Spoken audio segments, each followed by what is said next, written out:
Oh, I am so glad to be here with you today. I was afraid those Senate speeches were just going to go on and on forever. Now, I know they call me Silent Hattie Caroway because I don't make all those long-winded speeches that my male colleagues are known for, but I tend to agree with Mr. Mark Twain that at times it's better to remain silent and appear a fool than to speak up and remove all doubt. Well, I have just gotten excited and forgot my manners. Please let me introduce myself. My name is Hattie Wyatt Caroway, Senator Hattie Caroway. I'm the first woman that was elected to the United States Senate, and I'm from right here in the great state of Arkansas. I served from the years 1932 through 1945, the big events of the 20th century, the Great Depression and World War II. But you know, not everything that we did was a big war or economic crisis. Well, I remember the letters that I got from young people back home in Arkansas, trying so hard to get an education back when there wasn't enough money for food, much less schooling.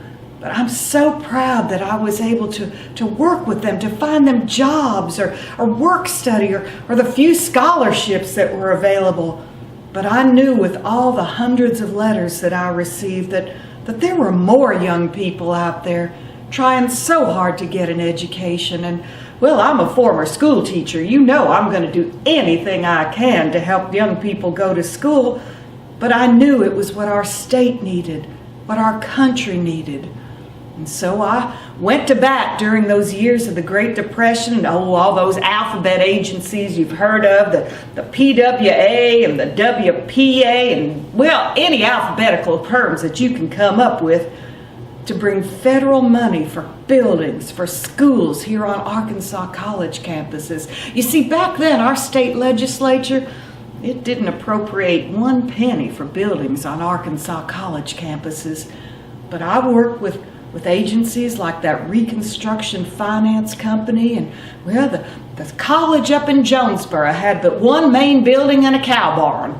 I brought them 9 buildings. Some of them are still in use today. UCA in Conway, they had 5 buildings, and I'm proud to say I brought them 10 more, tripled the size of that campus. Well, Arkansas Tech in Russellville, the mighty University of Arkansas at Fayetteville, go Hogs. When you think about the thousands of students that have gone through those buildings, and they've gone on to become teachers, to become nurses, to help our state, well, I hope it won't be immodest to say I'm rather proud of that. I had another passion during those days too, and that was to support our military and our veterans when they came back from fighting our wars. I wanted them to have something to come back to, and I was able to introduce legislation that allowed them to go to college. And I talked to so many people who say their grandparents or their father or their son or their daughter was able to go to college on a little piece of legislation called the GI Bill. And I'm proud to say that I was one of the sponsors to introduce that piece of legislation to the Senate.